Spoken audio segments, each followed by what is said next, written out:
ধীমতি কোথা সে রমণী বীর্যবতী কৌশলীভুক্ত কৃপাণ লতা দারুণ সে সুন্দর সে উদ্যত বজ্রে রুদ্র রসে নহে সে ভোগের লোচন লোকা ক্ষত্রিয় বাহুর ভীষণ শোভা।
তবে নিবেদি চরণে আমি চিত্রাঙ্গদা।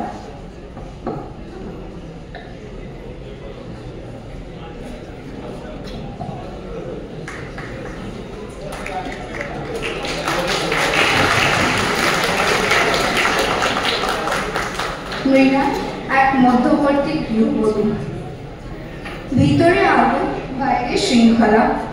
যে নারী আটকে ছিল শ্বশুর বাড়ির আধারে, নিঃশব্দ অপমানে বন্ধ ঘরের জানলার দিকে চায়, তবু তিনি নত হননি।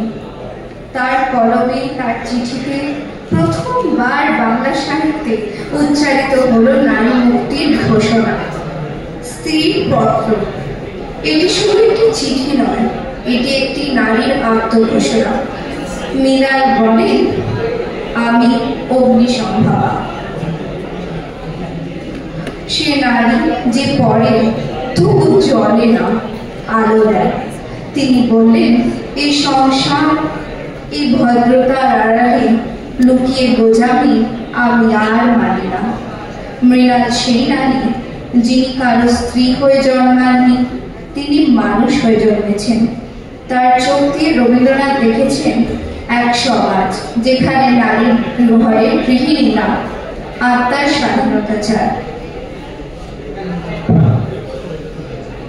আমি তোমার গৃহিণী ছিলাম, এই কথা যদি তুমি মনে রেখেও থাকো, তবু আমি জানি তোমার ঘরের মধ্যে আমার যে স্থান ছিল তা ছিল কেবল এক অতিথির স্থান। এই ঘরে আমার বসবাস ছিল, কিন্তু অধিকার ছিল না। আমি যেন এক নাট্যশালার মেকআপ করা আর্টিস্ট, বাহির থেকে বাহবা পেয়েছি, কিন্তু ঘরের লোকের কাছে আমি ছিলাম ছলনাময়ী। এই ঘরে আমার দুঃখ ছিল, অপমান ছিল, কিন্তু সহানুভূতি ছিল না। আমি স্বামী পরিত্যক্তা নই। আমি স্বেচ্ছায় আমার এই দাসত্বকে পরিত্যাগ করেছি। আমি কারোর কাছে দায়বদ্ধ নই। আজ আমি বলিতে পারি, আমার প্রাণের উপর আমার ছাড়া কারোর অধিকার নেই। আমি স্বাধীন। আমি নিজের চিত্তের কথা শুনব, নিজের পথ নিজেই বেছে নেব।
Sorry.